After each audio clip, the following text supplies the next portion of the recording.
Hi, everybody. I just want to thank you for covering us and what you do for college football. You've all been so good to me. There'll be a time when you won't. I'm sure there will be something there, but I appreciate you after 2 seasons. Okay. First question, second row on your left. Hey, Coach. Johnny Condon, ABC 3340 in Birmingham, Alabama. My first question to you, can you just talk me through that game in November in Bryant-Denny last year, the fact that your team not only competed with but almost beat Alabama? And can you speak to just the confidence that gave your group moving forward into this season? You know, there's a big deal in believing you can do something before you can do it. I think that's with life, anything. I think Alabama beat us 100-0 my first year, and last year we got a little bit closer. I remember my second year, my first year at Arkansas on the previous staff.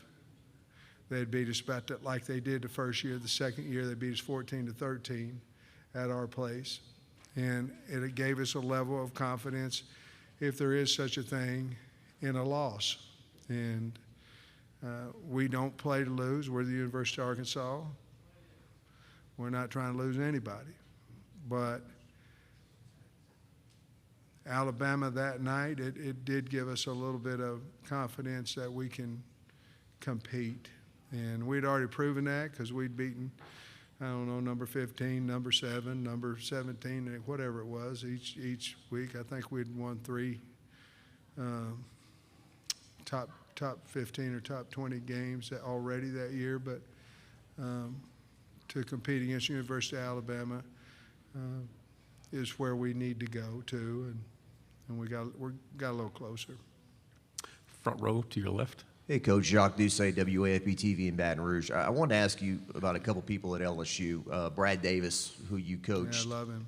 And Brian Kelly, the new head coach, he said one of the biggest reasons why he kept Davis on the staff is because he had been mentored by you, and he called you the best offensive line coach in the country. So I just want to get your thoughts on those 2 guys. Well, Brad Davis, you know, I recruited him out of high school to Oklahoma, and he was my grad assistant at North Carolina, and obviously he was the offensive line coach at Arkansas, and elected to go back home.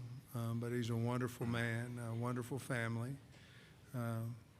wonderful football coach. So I had talked to Coach Kelly about Brad, and he had obviously said had kept him, and that's quite a compliment from Coach Kelly. Coach Kelly's a great coach. I really have enjoyed getting to know him. I would consider him a friend of mine, and but for him to say that meant a lot to me, and I appreciated it.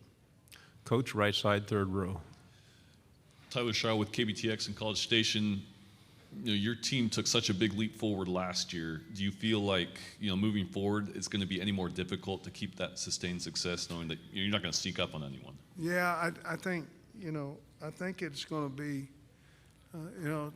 any team, most any team in our league, it's hard to stay consistent with 9 wins, I'm not for sure we snuck up on anybody. We went to Georgia and they beat us 37-0.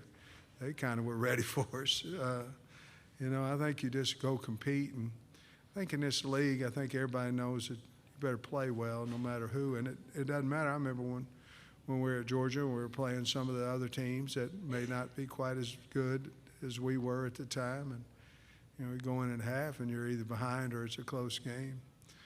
Yes, to answer your question, it's hard, and it's hard to go from 6 wins to 9. It's certainly harder to go from 9 to each win you go up is harder, and it's harder to maintain, and especially in the SEC, and no disrespect to the East, especially in the SEC West.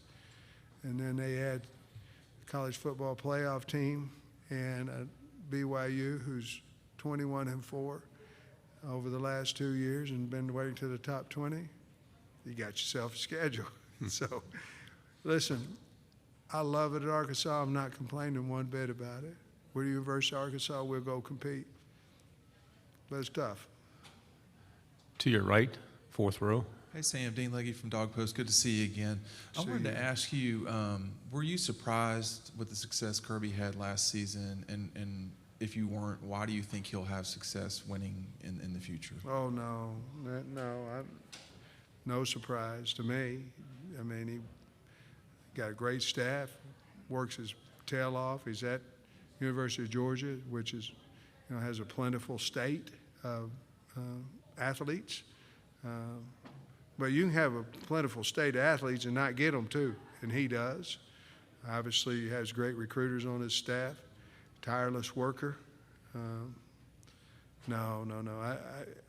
You could feel that coming. 17, we got beat for the national championship. They're hard to get, obviously, but you could feel that one. You could feel that one coming. And will he continue to have great success? Absolutely. I mean, knowing Kirby, that just made him a little hungrier. Coach, to your left, fourth row. If that's possible. Sorry. I'm sorry. Dan Peck, ESPN 106.7. Coach, the win over Texas last year, I think it stunned some people in college football. Not just that your team won, but how you controlled that football game and the way that you beat Texas. What do you remember of that game and the significance of that win going forward? I remember how well our defense played. They were flying around. They had a great tailback, and there just wasn't anywhere to go. And I remember we started dominating up front on the offensive line. Everything seemed to be going right. I remember telling the coaches at halftime, if we can just hold on to the ball, they can't score. And we go out, we throw a pick. Now, it was a great pick by the DB at Texas, and they went in and scored against us. The great thing about that is we went down the field and answered maybe 2 or 3 times in a row after that, rushed for over 300 yards. That's our ball. Now, there's games when we don't rush for that, but that's what we're trying to accomplish. That's how we win games, physicality of the offensive line, running backs, and certainly our quarterback. So at the end of the game, I remember the police officers telling me we can't go shake hands because the crowd's going to go crazy out here. It's going to be unsafe. I said, well, I'm damn sure going to go shake the man's hand. And we did. And I'm here, so it must have been okay. To your right, Coach, second row. Coach, my name is Lance Curley. I work at the Lake County News. Again, it's good to see you. Good to see you. When you were at Georgia a couple of years ago, during the recruitment of Cedric Van Pran, what kind of person was he behind the scenes? And 2 years ago, before you left, could you see him representing his university like he is today? Yeah, oh, man. Well, ironically, Ced came in with his father for an individual type workout. It was on a camp day. And we worked him out there, me and I don't know who, I can't remember the GA at that time. It was either Cody Kennedy. I think it was Cody. And so Cody and I went out there and worked him out, and his dad was out there. And I went, this is a no-brainer. He wasn't highly recruited at the time. And this is a no-brainer. And then I was talking to Coach Smart just previously before we started these interviews, and I said, man, Ced's done such a great job, but I don't know that I had the foresight to see him at center. And, man, has he done a great job there. So, obviously, Coach Luke and Kirby and them, they found the spot for him. I mean, I think he's one of the better centers in the country, and he's certainly one of the better kids in the country. To your left, Coach, back row. Coach, Ike Jones with the War Report. You lost a significant contributor in Traylon Burks from your offense. Who should are fans going to look back this season and say that was the guy for us that stepped up in his place? Well, we go to the Outback Bowl. Now that was about a 3-week of preparation, okay? But we didn't have anybody at that point. I think we threw the ball for 103 or 5 yards, something like that during that game. So that put up more of a red flag. Now, in the second half, I think KJ rushed for 100 and some yards himself. I mean, we decided we could run the football, and we did. So,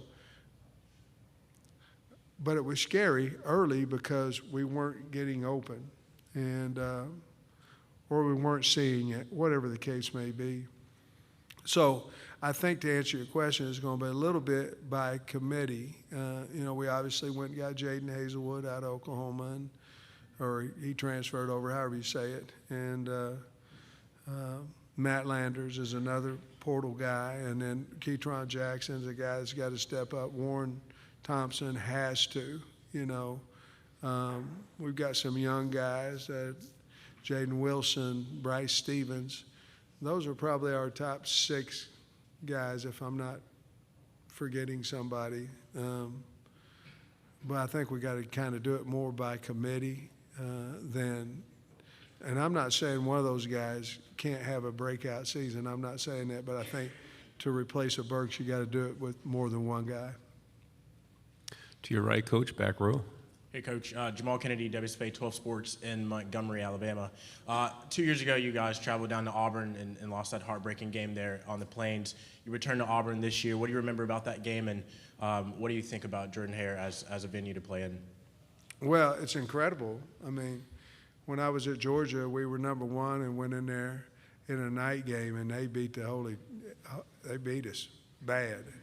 And unfortunately, we were able to win the championship game 3 or 4 weeks later, but they were on a roll. They beat us, and then I think that they beat Alabama a couple weeks later, whatever. But the crowd, it's definitely a home field advantage now.